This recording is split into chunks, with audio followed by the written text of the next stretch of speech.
Welcome everyone to another episode of the Will and Rock MMA podcast. What's up, everybody?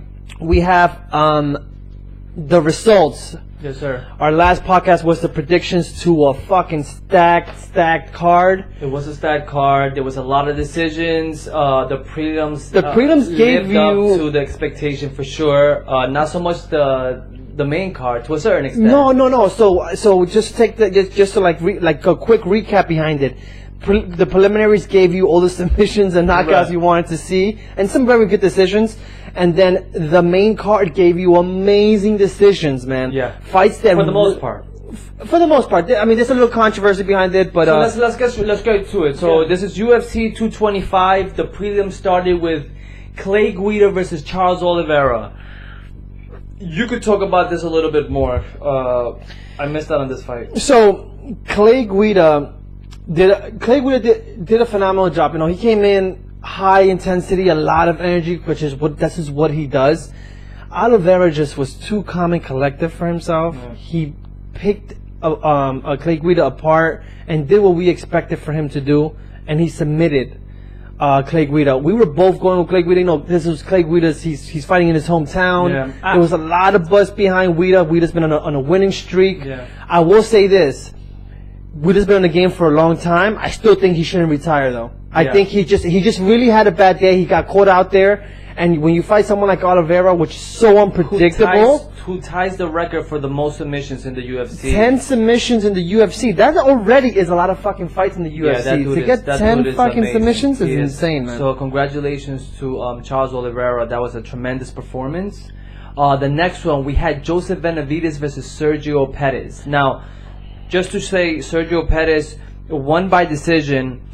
I don't know if this one was necessarily controversial. Because I know one of the things that you and I spoke to before about it was that you were not 100% sure of whether or not Sergio Pettis won. This is what I think these judges are missing out on. These judges are missing out on giving ties. Like, there is such a thing as giving ties. A draw. Oh, draw. Sure. Yeah, sorry. to give these fighters draws, like, they need to go back to that. That built suspense for part twos, man. Yeah. Especially when you have someone like Benavidez who's been out for so long, comes back, he hasn't missed a step in his game. Yeah. You fight someone like Sergio Pettis who's been constantly fighting, who's been doing a phenomenal job. And now you put Sergio Pettis, don't get me wrong, Sergio did a phenomenal job. And he's one of these guys that we always talk about. Somebody who came from nothing, who you can literally see his development. He's kind of getting out of Showtime Pettis' shadow. He's becoming his own man in this division. And he's starting to see the development. You know what I mean? We started to see the development, should I say. He's been doing amazing. I told you this before the fight. I said Sergio Pettis is going to deserve very soon a title shot. I really do believe. So the crazy part about it is there's no other option. No, there is no other option. With that being said, Demetrius Johnson just got booked with Sergio Cejudo. So that's going to be a very interesting fight to begin with. I don't see Demetrius Johnson losing that fight. With that being said, Sergio Pettis should take the fight of whoever those two wins. Yeah, you know what I'm saying? But that's the thing. This fight puts Sergio Pettis as the number one contender going into this fight, going into the to fight for the belt. My concern was that Benavidez had such a good showing, and it was such a great fight. Give it a part two to that. You don't know the consequences behind the Cejudo versus Demetrius Johnson fight. Yeah. God forbid some of these guys get injured during the fight. There's a long layoff. You're going to leave Sergio Pettis waiting and stumbling around. Give it a part two. My personal opinion, doesn't take nothing away from Sergio. Sergio did a phenomenal job and he deserved that W. If anybody deserved the W, it was him. I would have called it a draw. Let's go to the next one. But I do agree they should have put more draws in this card. But that's another story. Rashard Evans was fighting against Anthony Smith, and unfortunately, Rashard Evans got knocked out in the first round. It's time for him to hang up his gloves. He knows it. Dana White came out saying that he spoke to him in the locker room after the fight, and they kind of declare that he's going to retire, which I hope it stands, because it's unfortunate. He's fighting in the prelims, and he gets knocked out. What else you gonna get at that point? You know what I'm saying? Like, It's time for him to hang up his glove. He's done an amazing job. Anybody that ever reached the pinnacle, which is the title, and like he did, coming up the Ultimate Fighter, getting the fight versus Michael Bisping and beating Michael Bisping for the title.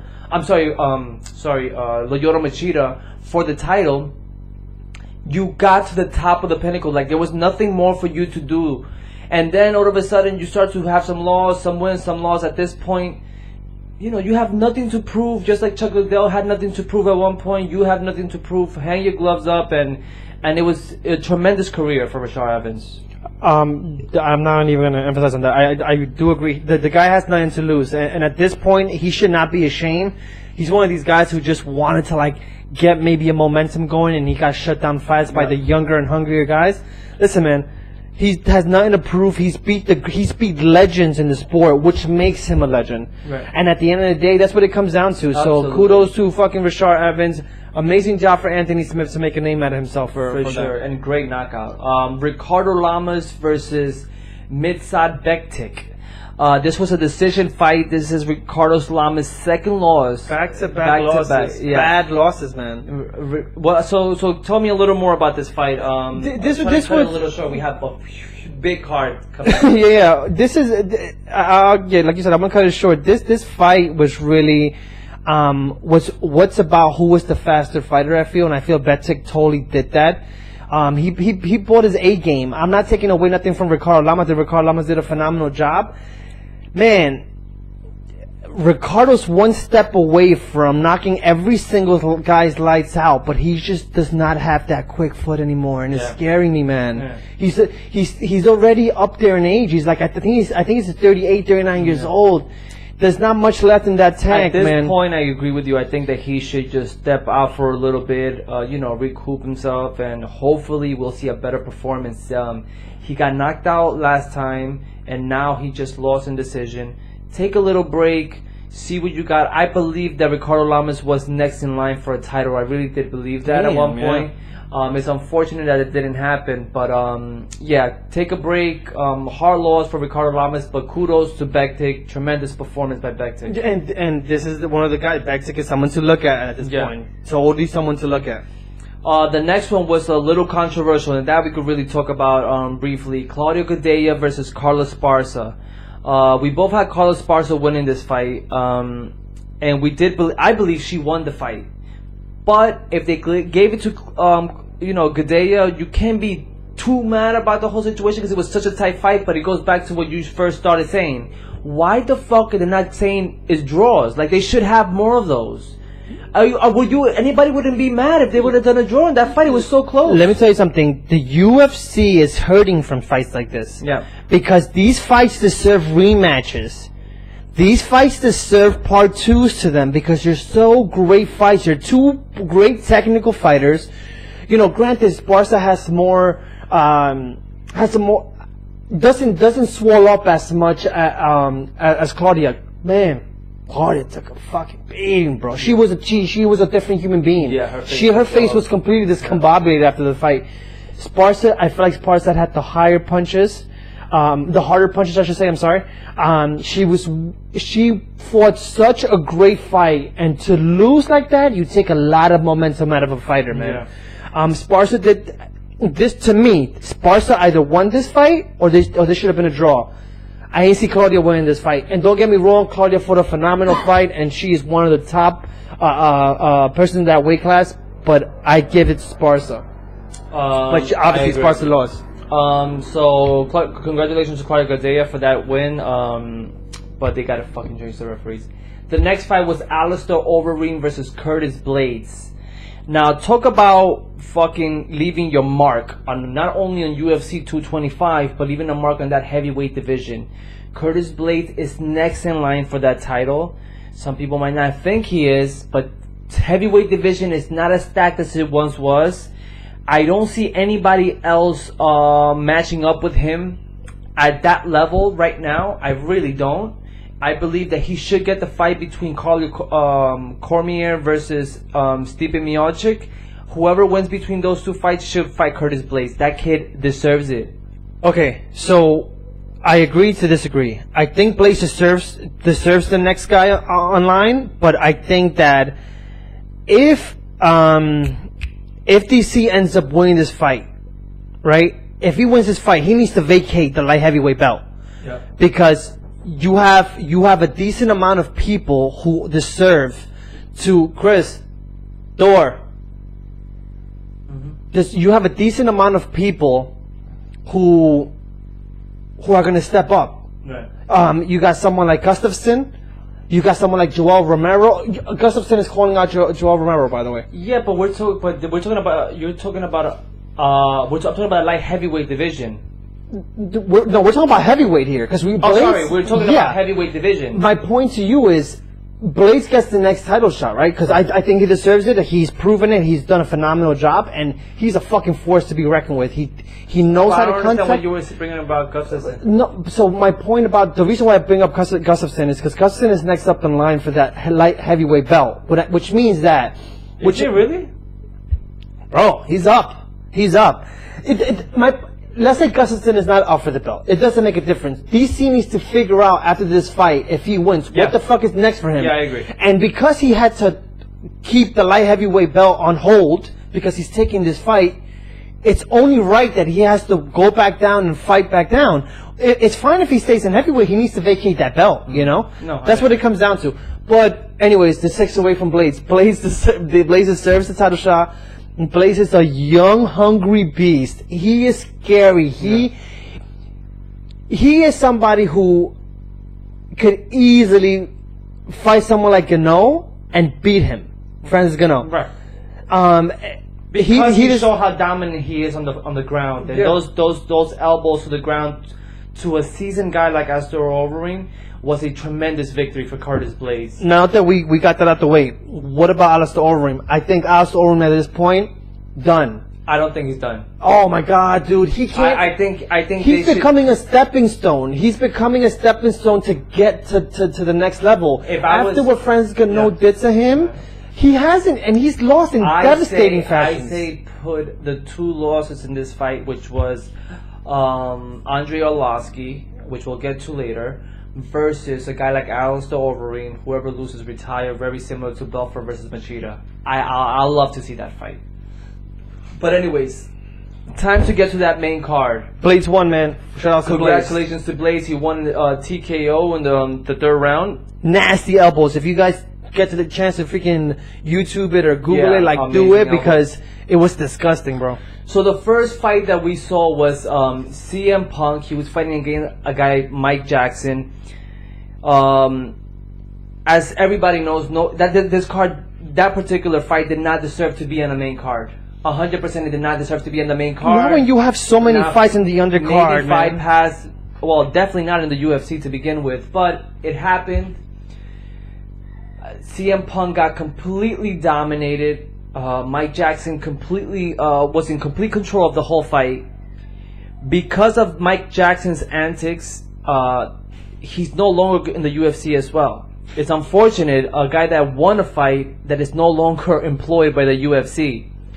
I'm not so mad about the whole situation. I feel like Mike Jackson could have ended CM. For sure could have finished the fight, but all his stupid antics led him to give a bad taste in everybody's mouth, and for that reason, Dana White said that he should just stay to whatever the hell he was doing before because he doesn't want to see him in that octagon anymore. His specific words was that he's a fucking idiot, and I would tell you, man, like that bothers me, man. Yeah. That bothers me that he's calling a fighter who went out there, showed face, ended up winning the fight, no matter how he won, calling him a fucking idiot. But you know what? I'm glad that these 2 guys will never fight in the octagon again, even though I still think that Jackson should at least get another fight in the preliminaries. Because obviously he didn't. This fight did not deserve to go in the cards. But another thing that goes into what we were talking about, another decision. Yeah.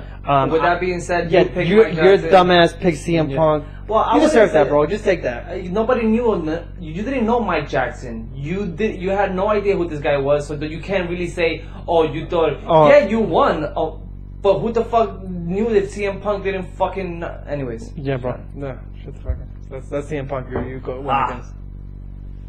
The second one was. Should we just move this down? Might as well. The next one was Andrei Arlovski versus Tai Tuivasa. Tuazi, you know? Anyways, he's an Australian dude. He goes by Bang Bang. Let's call him Bang Bang, man. Tremendous performance by this kid. Okay, so I want to say a couple things about this Go card. ahead. This fight, another fight. Such a close fight. Yo, I would tell you all back. Arlovsky lost this fight. Arlovsky still looks good, man. Yeah. I'm so happy to watch Arlovsky, bro. I think And does it- you don't have to. I switched. Yeah, I know, but you're gonna have to eventually. But continue talking about what you're saying. I Because I think- think it's interesting what you're saying because it's exactly what I mean about Alistair Overeem versus. No, there's a difference, bro. There's a difference. The reason why I say Alistair Overeem should retire is because he's lost in devastating fashions. He's become a poster boy to how not to fight certain fighters, and he's lost. Gano made a fool out of him, my personal opinion, and Blades also made a complete dominance of a performance versus him. So with that being said, Andrei Arlovsky looked good for this fight. He was fighting a young, hungry guy, my personal opinion. And he showed up to the fight, man. And he stood and banged with him. Yeah. He stood and banged with him. Long story short, you picked Andrei Arlovsky. I have Bang Bang. I think Bang Bang is the future of this sport. Yeah, well. See. Cheers. Cheers. Goddamn. Next fight. Next fight was Holly Holm versus Megan Anderson. What I love about this fight was that Holly Holm came out and showed what she's all about, right? Keeping in mind Megan Anderson's first fight in the UFC, so you gotta cut her some slack with that. But this is how you perform with a person that either just started in the UFC or a person that just got hired by the UFC. That's a perfect performance. She now, which by the way, she wins the fight, and now she's calling out the winner, Amanda Nunes, which I think is going to be it could be a tremendous fight between both of them. And just to throw something else in there, Chris Cyborg also mentioned, hey, you guys want to get that fight? I want to fight the winner. And that is the perfect bracket. It's a perfect triangle if you ask me. So I lost this fight, but I got one thing to say. Man, dude, every time you think Holly Holmes is done, Yep. she shows you why she's a fucking professional, why she's the most impressive technical fighter in the UFC women's division. Mm-hmm. She did such a phenomenal job versus this fight. She knew exactly what she needed to take this fight, and she did a phenomenal job in this fight. Kudos to fucking Holly Holmes. Really happy for her, bro. And I take the shot, son. Yeah. So, oh, by the way, this girl, she fought Anderson. I tell you right now, this girl needs a little more training. She's bound to be the truth. Well, you got to remember, it was her first fight in the UFC, and she was a champion of Invicta, yeah. Cheers. But I do believe she has a tremendous future ahead of her in the UFC. You might as well start pouring yourself another one, but you at it. Oh, Jesus. The next one, we have Rafael Dos Anjos versus Colby Covington. Now, what's interesting about this fight is that I really didn't expect what I saw. Never in a million years do we expect this. But what a performance by Colby Covington. You can't take anything away from him. Whether you hate him or love him, he threw out a tremendous performance against a guy like Rafael Dos Anjos, who's been dominating as of the last few fights. Brazil took an L in this one. Yo, let me tell you something. Brazil took an L. The way Covington fought, it reminded me of the most annoying human being. Not only is he annoying outside the octagon and what the fuck he has to say and things that come out of his mouth, but he is that same guy in the octagon. He grind out Dos Anjos when it was supposed to go the opposite way. Right. Rafael Dos Anjos was supposed to grind this guy out. He stood no chance. It's insane, but he stood no chance. I would tell you that if he decides to fight Tyron Woodley, this is going to be one of the most boring fights because honestly... Let me tell you something about this fight. This is what's really good about this fight. Every fighter needs a nemesis, right? Woodley finally has the person who's going to bring him to that stardom that he deserves to be in. I hope he does, man. And I do believe Colby Covington has everything. This is what happened with Jose Aldo and McGregor. It took him to just that level. You need somebody to be your enemy. And Jose Aldo was that person at the time. for Tyron Woodley is Colby Covington. And I do believe that if Tyron Woodley gets a victory over Colby Covington, we have ourselves finally a superstar that should have been a superstar. And a guy like Tyron Woodley. Woodley went on Instagram Live saying that he wants to kill him, that he can't wait to get the fight. Welcome. And there's no way in hell you can make that fight. I mean, UFC's not that stupid. There's no other fight for Tyron Woodley. It's Colby Covington. I'm beyond excited about this fight. I'm not missing this shit for the world. No, I'm not missing it just for the trash talking. But I will tell you that they're gonna brawl before they get into the octagon. It's gonna be a brawl on the way in. Without a doubt. I will say that Colby Covington is doing the McGregor, talking a whole lot of shit but backing it up. Yeah, and I love that. I mean, you can't be mad at that. You really can't be mad. Bad sportsmanship. Okay, yeah, maybe he is a bad sportsmanship, but shitload of talking. Unnecessary things to the country of Brazil or to Rafael dos Anjos personally. Listen, this is a fight game. There's nothing nice or sweet about it. Sportsmanship is really nice and dandy, but at the end of the day, it's what's gonna get you to the top. He came to that position with Rafael dos Anjos just because of his mouth, and he backed it up. I cannot wait for the fucking Tyron Woodley fight. Cheers. With that being said, we both picked. both Rafael dos Anjos. We both took it out. Okay. Last but not least, we have Robert Whittaker versus Joel Romero. Now, this fight, if you ask me, very similar to Claudio Gadelha versus Carlos Esparza, in the sense that why the fuck do they not just do draws? It was such a close fight. If anybody would have won, it would have been Robert Whittaker, which he did win on this indecision. But why not give this fight a draw where, let's be honest, it was such a close fight. Why would they have to pick somebody over the other? Oh man, this goes back to this card specifically had 3 drawers, and they gave it to the wrong people. No, let me rephrase that. There was 2 fights that would have been this fight right here. First of all, Romero shows you how impressive he is, and I'll explain why. He missed weight. He got screwed on the weigh-ins, by the way. So anybody who's going after him saying, "Oh, he didn't make weight," yeah, he didn't make weight, but technically by the athletic rules. So just to back up how he missed weight, right? He goes in, he misses weight by 8 pounds, which is significant. It's a really bad look for him, right? But at the end of the day, he gets a second chance within 2 hours to go back and weigh in. He goes to the back. He is about to make weight. There's a doctor there with Romero's trainer. The athletic commission comes in and says, "All right, it's time to go." He's like, "Nah, man, we have an hour and 5 minutes left." Yeah. What do you mean? We're not going to go nowhere. No, it's time. He needs to go weigh in. Romero's camp was almost confident that he was already making the weight. He missed weight by 0.4. That's bullshit. 0.4. First of all, you missed weight by 0.4 and you didn't give him his 2 hours. Give him his fucking title shot. I agree. I guarantee you that if they would have given this guy a title shot in this fight would have been a draw. But the fact that he missed weight and they didn't want to strip Robert Whittaker from this fight? Hold on. It gets worse than that, right? Because now we're talking about Joel Romero's purse. Okay? Not only did he lose a 20%... 30, isn't it? Not only did he lose his 30% purse from that fight, right? Although he lost, it was fight of the night. Each fighter gets 50,000 each because he lost the fight and he missed weight. They gave 100,000. Get the fuck out of here to Robert Whittaker. Yo, let me tell you something. I'm not taking nothing away from Robert Whittaker. First of all, nothing at all. If anything, we talk about the champion, and Romero had to be hospitalized. And he was in the hospital, and he literally said, "I'm the champion."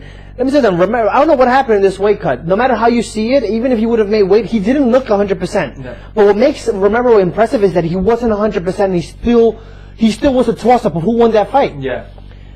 Not to take nothing away from Whittaker. Yo, Whittaker is a fucking beast. I don't want to make this the Romero show because at the end of the day he lost, right? Whittaker did everything he needed to do. Yo, man, coming from that big ass layoff, major injuries. We're not talking about just really small injuries. Major injuries with his knees, his foot, his fucking leg. To come in with a performance the way he did, you have to give your hats off to him. Yo, you know who called him out? You know who called out Romero? Gustafsson. Yeah. Gustafsson called him out. Yo, dude. Yeah, okay, you got completely Nah, highlight. fuck that, No, but son, it's a good fuck point. that. It's a good. But back to Robert Whittaker. Tremendous performance by a guy that came out of injury for such a long time, and on top of that, he broke his hand in the fight. Unbelievable. We're talking about a guy who's always overcoming everything, and you have to fucking take your hat to the fucking guy. No, What a tremendous fighter! What a tremendous performance! Man, kudos to that guy, man. He deserves everything, and cheers to you, cocksucker, for winning the fight. So reason, obviously, just to back up, the reason why we're taking this shot is because Romero ends up losing the fight. We both have Romero winning this fight, and shit, we probably were right. Yeah. I think he did win. But anyways, cheers. Cheers. God. So, really quick recap. So whatever, UFC 225 is done. They officially booked the Demetrius Johnson versus Cejudo, and they officially booked Justin Gaethje versus Al Iaquinta. And they officially booked Rivera versus Dodson.